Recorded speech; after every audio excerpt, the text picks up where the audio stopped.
Hello, welcome to Matt Loves Eurovision. It's my Eurovision 2023 Top 37 countdown. It's place number 22. It's Georgia, Eru and Echo. Please do click on the subscribe button, ring that notification bell and like, share and comment below. So it's our second trip to the Caucasus in my countdown to the country of Georgia. And it's a country that has not done so well at Eurovision of late. They haven't qualified for the grand final since 2016. But in converse to that, at Junior Eurovision, Georgia is something of a powerhouse. They've won 3 times in the past 15 years, and somewhat propitiously, the winner of The Voice Georgia this year, and the winner of The Voice Georgia gets to represent Georgia at Eurovision, though not the song, the artist is selected that way. Well, the winner of The Voice Georgia happens to be a former winner of Junior Eurovision for Georgia, that is Eru.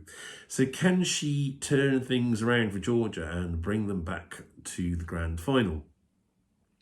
So Eru is the professional name of Irina Kechanovi, and she won Junior Eurovision back in 2011 as part of a girl group called Candy, with the song Candy Music. Now she is 22 now, I think, so she was only 10 years old when she won Junior Eurovision. Since then, she's kind of done other kind of music contests, obviously The Voice most recently, but she's also been involved in songwriting. She co-wrote the Georgian Junior Eurovision entry last year, a song that came third in the contest.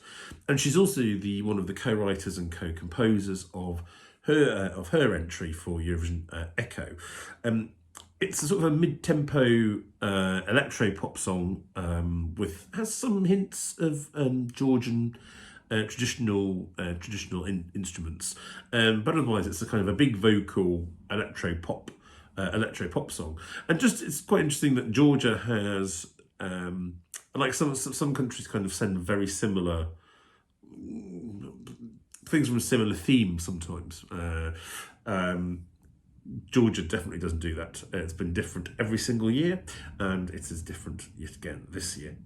There were plenty of expectations and hopes placed on this song. I think people felt that something good would be coming, given that she's a previous Junior Eurovision, know that she's got a very good vocalist, and that she'll be able to turn around kind of those long years of poor results at Eurovision for Georgia. And I don't think they will have been disappointed. You have a very solid pop song here with a singer who knows how to sing live, it's always a bonus, and she can perform on the big stage as well.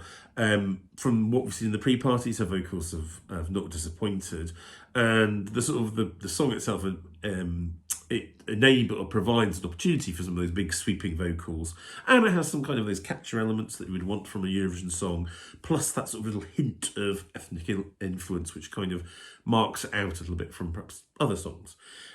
My biggest gripe with this is the lyrics.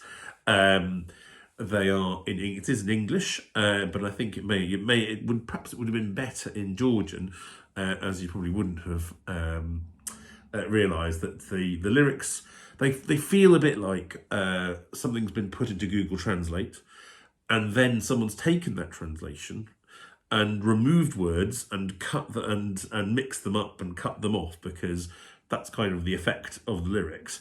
They don't make an awful lot of sense, really, to anyone that can understand English. That said, the vocal style of the song means that they're not necessarily that distinct, and perhaps don't really take away from the overall feel of the song.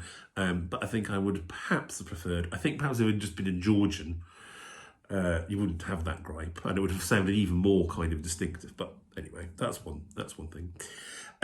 I think this is giving Georgia the best qualifying chance it's had since 2016, and in fact this is a stronger likelihood to qualify than they were even back in 2016.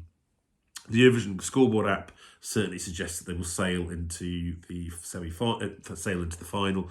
You can vote on each individual semi-final, and I think at the moment Georgia was placed 4th there, which looks like a pretty safe bet. They've got some televote allies in their semi-final as well, so I think all told, I'm pretty sure this is a dead cert to get to the final. I think this it likely will have an impactful performance and staging, and of course, it'll have a solid or pretty good live vocal. I think the key thing is going to be how does it compare to some of those other kind of mid-tempo or strong female pop songs. I think Sweden and Armenia are the ones that come to mind in particular, because not since 2011, the year that Iru won Junior Eurovision, has Georgia finished in the top 10 in the grand final. Now, will that happen this year? I think they have a shot, but I think there's a lot of factors there's lots of factors around it that need to sort of fall right for that to happen. So at the moment, I wouldn't be confident of saying this is top 10, but I certainly think Georgia is within a shot, and it certainly will be in the final, which is a step forward kind of from those previous years. Let me know what you think. How well will Iru do, and what do you think of the song? As always, let me know in the comments, and we'll see you next time.